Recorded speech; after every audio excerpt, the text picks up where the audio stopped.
आप नाम नहीं लिखिएगा तो अजर खुदा देगा, अगर आप नाम लिखिएगा तो अजर की बात को फॉरवर्ड करेगी लोगों के लिए। वेस्ट बंगाल मतवल्ली एसोसिएशन के ज़ेर क़यादत मिली ऑडिटोरियम में आज 3 जुलाई को एक अहम मीटिंग का इनेकाद किया गया, जिसमें रियासत भर से मुख्तलिफ औक़ाफ़ के मतवल्लियों ने शिरकत की। मीटिंग में चीफ गेस्ट की हैसियत से justice Shahidullah Munshi, guest of honour MP Nadimul Haq, special guest Maulana Mehar Abbas Rizvi, special guest Nehal sahab, AZ Khan और अनीसुल हक की हैसियत से शिरकत की। मीटिंग में वक़्फ़ जायदाद की देखरेख में आने वाली दुश्वारियों पर तफसीली से बातचीत हुई। साथ ही साथ हुकूमत से टैक्स में रियायत और दीगर सहूलियात की अपील करने के फैसले पर भी सब ने इत्तेफाक राय से मोहर लगाई। तो आइए सुनते हैं पूरी बात। मिसाल के तौर पहली बात ये कि वक्फ की कॉन्सेप्ट, वक्फ क्या है, हम लोग में कितने लोग यहाँ पर हम जानते हैं?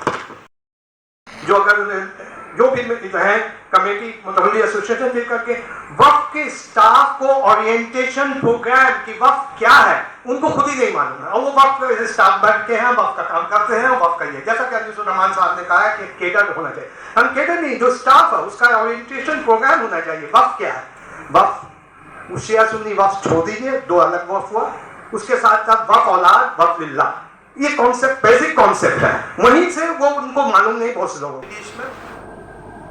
সকাল থেকে সন্ধ্যা পর্যন্ত এবং রাত পর্যন্তই থাকি, তাও পারবো না, এত কাজের পাহাড় জমে আছে। এরা মাইনে পায়, মাইনে পেয়েছে, মাইনেটা যে হালাল করতে হবে সেই কনসেপ্ট নেই। মাইনেটা পেলো এটি যেন হালাল হয়ে গেল, আর কাজ করে হালাল করতে হয়। একটা দিন মজুর করে আপনি টাকা দেন সকাল থেকে সন্ধ্যা পর্যন্ত বসে থাকার জন্য, তার ঘরের খিদমত করার যে দায়িত্ব দিয়েছে, এবং ইনশাআল্লাহ এই দায়িত্ব সাধারণ মানুষ পায় না, আল্লাহর রহমত আছে বলেই এই দায়িত্ব আমরা পেয়েছি। আল্লাহর ঘরের খিদমত করা, আল্লাহর ঘরকে দেখাশোনা করা মানে we are caretaker of the property of Allah, এবং ইমানদারির সাথে এই কেয়ারটেকারের কাজ যদি আমরা করতে পারি, আল্লাহর ঘরের দেখাশোনা করতে পারি, আল্লাহ খুশ হবে এবং আল্লাহ আমাদের হয়তো সব গুনাহ মাফ করে উপরে আমাদের তার কাছে जन्नत हासिल करा। बहुत सारी ऐसी जगह है जो वक़्फ़ नहीं, वहाँ भी ऐसा हो रहा है, तो ये तो सोसाइटी का फेलियर है, इसमें क्या कोई कर सकता है। जहाँ जहाँ आपको नज़र आए इसी जगह हमको पॉइंट आउट कीजिए, अगर वक़्फ़ है तो हम उसको कोशिश करेंगे ठीक करने की। नदीम साहब, ये जो वेस्ट बंगाल मतवल्ली एसोसिएशन हुआ है, किस आने से क्या है और क्या कोई, ये हम नहीं कह सकते, ये एसोसिएशन वाले साहब से पूछेंगे। और कुछ मसला है क्या वक्फ बोर्ड ने, आपने कई मसाइल पेश किए थे, इनकम टैक्स का जैसे टीका टेनेंसी का, तो आखिर ये सब क्या है? हमने तो कुछ पेश नहीं किया भाई। नहीं, मतलब इनकम टैक्स जो इनकम टैक्स की बात आई है आज, अफाकुज़्ज़मा खान साहब ने आज एक सजेशन दिया कि पार्लियामेंट में उठाया जाए कि इनकम टैक्स से वक़्फ़ एस्टेट्स को क्या बोलिए उसको अलग रखा जाए, ठीक है। तो अभी तक तो ऐसा नहीं है, लेकिन मैं ये पॉइंट जो है निर्मला सीतारमन को लिख करके मैं बताऊंगा और उनसे रिक्वेस्ट करूंगा कि वक़्फ़ को इससे बाद रखा जाए, इनकम टैक्स एक्ट से बाद रखा जाए, क्योंकि ये चैरिटी का ऑर्गेनाइजेशन है और चैरिटेबल ऑर्गेनाइजेशन है, लिहाजा इनकम टैक्स से वक़्फ़ एस्टेट्स जितने हैं उनकी इनकम को बाद रखा जाए। इसमें मेरे ख्याल से फरहाद हकीम साहब ने कुछ बात कही है, तो हम इसमें हम ठीक से सुने नहीं, वो क्या बोले, तो जो बोले वही उसके साथ हम उनके तारीफ करें। प्रोग्राम किए हैं सारे मतवल्ली ओवर द वेस्ट बंगाल, मालदा, बीरभूम, दार्जिलिंग, मिदनापुर, हुगली, बर्धमान, हर जगह से, हर इलाके से सब आए हुए हैं। उन लोगों को क्या क्या दुश्वारी हो रहा है वक्फ स्टेट को चलाने के लिए, इसके बारे में उन लोगों का जो राय मशवरा वो भी लेंगे, क्या तकलीफ है वो सुनेंगे हम लोग। इसके अलावा वक़्फ़ एक्ट में उनके लिए प्रोटेक्शन के लिए क्या क्या प्रोविज़न है वो हम लोग उनको बता देंगे, क्योंकि वक़्फ़ एक्ट के बारे में सबको पूरी तरह से नहीं मालूमात है, और वक़्फ़ एक्ट में काफ़ी तब्दीली हम लोग लाए हैं।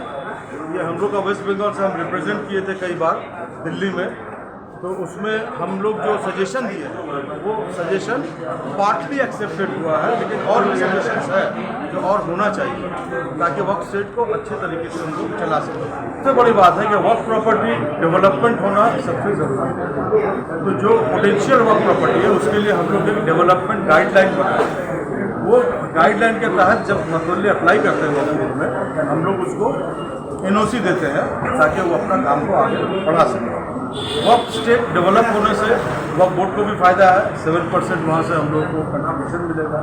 वक्फ स्टेट को फ़ायदा है ताकि वो चैरिटेबल काम जो उनका डीड में वाकिफ़ का जो मंशा है वो और ज़्यादा और अच्छे तरीके से वो कर सके, इसके लिए भी हम लोग इसको कर रहे हैं। अपार्ट फ्रॉम दैट हम लोग कई चीज़ और मांग है हम लोग का, इन शॉर्ट बोल रहे हैं, बहुत सारी बातें हैं, इम्पोर्टेंट मुद्दा वो बोल दे रहे हैं।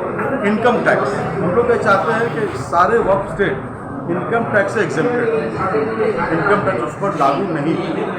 Number 2, municipal tax, corporation tax, ये एक हम लोग वेव करने नहीं बोल रहे, लेकिन थोड़ा सा डिस्काउंट, लाइक ठेका टेनेंसी में जैसा डिस्काउंटेड है वह प्रॉपर्टी पर भी वो डिस्काउंट हो। और एक बहुत बड़ी मुद्दा है जो हम लोग इसके पहले वेस्ट बंगाल गवर्नमेंट से 2008 में हमने राइटर्स पे मीटिंग किए थे, उसमें कई मुद्दा उठाए। एक प्रीमिसेस टेनेंसी एक्ट से वो आपको निकालना पड़ेगा, बरगा एक्ट से निकालना पड़ेगा, और आपका कलकत्ता में जो है ठेका टेनेंसी, इससे भी एग्जेम्पशन देना पड़ेगा। लेकिन उन लोगों ने एक ही एक्सेप्ट किया अभी तक, जो प्रीमिसेस टेनेंसी एक्ट से वो प्रॉपर्टी को निकाल दिया, लेकिन बरगा और ठेका ये दोनों अभी तक लागू है। ठेका टेनेंसी वक्त स्टेट के ऊपर से अगर निकल जाए, आज हमारे माइनॉरिटी के जो रिहायशी का प्रॉब्लम है वो हम लोग उसको इंशाअल्लाह सॉल्व करेंगे। मेरा नाम है फाकुज़्ज़मान खान, एजेड खान शॉर्ट कहते हैं। मैं 25 साल से वक्फ बोर्ड में मेंबर, अभी तो इलेक्शन आ रहा है, इस तरह पार्टिसिपेट कर रहे हैं, इंशाअल्लाह सबके ताउन की ज़रूरत है। और मीडिया का रोल बहुत ज़रूरी है कि जो हमारी जो बातें हैं इसको आगे बढ़ाएं। एसोसिएशन हमेशा उनकी बातों को सुनते आ रहा है, अभी भी सुना है, फ्यूचर में भी सुनेगा, और आपकी बातों को आगे लेके जाया जाएगा। आप लोग जैसे जानते हैं कि मस्जिद और मस्जिद के प्रॉपर्टीज़ के ऊपर में जिस तरह का दुर्व्यवहार उस चीज़ को लेकर हो रहा है, मुतवल्ली मर कर चले जा रहा है, लेकिन उसकी प्रॉपर्टी को दूसरा कोई डेवलप करके चले जा रहा है। ये चीज़ को, तमाम चीज़ों को वक्फ बोर्ड के सामने में लाने के लिए, आवाज़ को बुलंद करने के लिए 2 ही नाम हम लोग हमेशा देखते हुए हैं, वो अनीसुल हक साहब और हमारे honourable x board member Khan साहब। इन तमाम को बातों को हम लोगों ने सुना है, बंगाल के तमाम डिस्ट्रिक्ट से मैक्सिमम डिस्ट्रिक्ट से मुतवल्ली भाई लोग आए हुए थे, बहन लोग आई हुई थी, और तमाम लोगों ने अपनी बातों को यहाँ सामने रखा है। और ये बात को हम लोग जो है आने वाले वक्त में नौबन्नो सरकार तक भी लेकर जाएंगे, और ये बात सेंट्रल गवर्नमेंट तक, हमारे नदीमुल हक साहब को भी जिम्मेदारी दी गई है कि वो भी बात को आगे लेकर जाएँ। आप लोगों ने वो भी शायद रिकॉर्ड किया होगा, जिस तरह से फ़िराद हकीम साहब ने आज आने का वादा किया था, लेकिन उनका कुछ ज़रूरी काम आ गया है, इसीलिए उन्होंने एक वीडियो मैसेज दिया था। वो वीडियो मैसेज को भी आप लोग दिखाएं लोगों को, ताकि मुतवल्ली भाइयों को ये मालूम हो कि फ़िराद हकीम साहब जिस तरह से नॉट बीइंग अ मिनिस्टर, जब वो मिनिस्टर नहीं थे, उन्होंने ये बात कहा है हम लोगों के सामने, जब वो मिनिस्टर नहीं थे तब से उन्होंने अपनी प्रॉपर्टी को किस तरह से, किस स्केल में उसको डेवलपमेंट किया है, कहाँ तक उसको लेकर गए हैं। ये बहुत ही बड़ी बात है, जो आज के डेट में एक मिनिस्टर भी आज मुतवल्ली है, तो एक मुतवल्ली आने वाले डेट में वाकई में अपना हक को अदा कर सकता है। उनसे प्रेरित होकर, फ़िराद हकीम से प्रेरित होकर, नदीम भाई से प्रेरित होकर, तो हमारी मुतवल्ली भाइयों को, बहनों को, गुलाम रब्बानी और हमारे तमाम जितने भी मेंबर्स हैं, लोगों ने सुना है, इंशाल्लाह उसको लिखित में हम लोग जो है ऑल वेस्ट बंगाल मुतवल्ली एसोसिएशन की तरफ से हम लोग उसको वक्फ बोर्ड में प्लेस करेंगे, सीईओ साहब को प्लेस करेंगे, ताकि जिस तरह कुछ मैटर्स उसमें कवर किया गया है, जैसे इनकम टैक्स को लेकर कवर किया गया है कि इनकम टैक्स को यहाँ से पूरा वक्फ के प्रॉपर्टी के इनकम के ऊपर से इनकम टैक्स को हटाया जाए, वक्फ के ऊपर से GST को हटाया जाए, और वक्फ के प्रॉपर्टीज़ में जिस तरह का ठेका टेनेंसी का कब्ज़ा है उसको भी हटाया जाए, उसके ऊपर अमेंडमेंट लाया जाए, और तमाम लीज़ रूल्स को जो सामने लाया है हमारे ऑनरेबल जस्टिस सईदुल्लाह मुंशी साहब ने, वो तमाम चीज़ों को सामने लाई हैं। उन्होंने ये भी कहा है कि किस तरह से हम लोग इस चीज़ को एग्जाम कर सकते हैं कानून के मुताबिक। ये लगभग मुतवल्ली आ चुके हैं, कुछ फंस गए हैं बरसात की वजह से, और कुछ जो दूर दराज से आ रहे हैं, मतलब वेस्ट बंगाल से, दूर दराज इलाकों से, तो वो भी आ रहे हैं। सर, आज का मकसद क्या है? मुतवल्ली लोग से ये देखना है कि उनको क्या प्रॉब्लम फेस करते हैं, और उसका किस तरीके से उस सारे मसलों का हल किया जाए। इसलिए ये एक कॉन्फ्रेंस है, गेट टुगेदर है, उनके बारे में हम लोग को जानना है और हम लोग को भी जो तकलीफ है हम लोग को बताना है।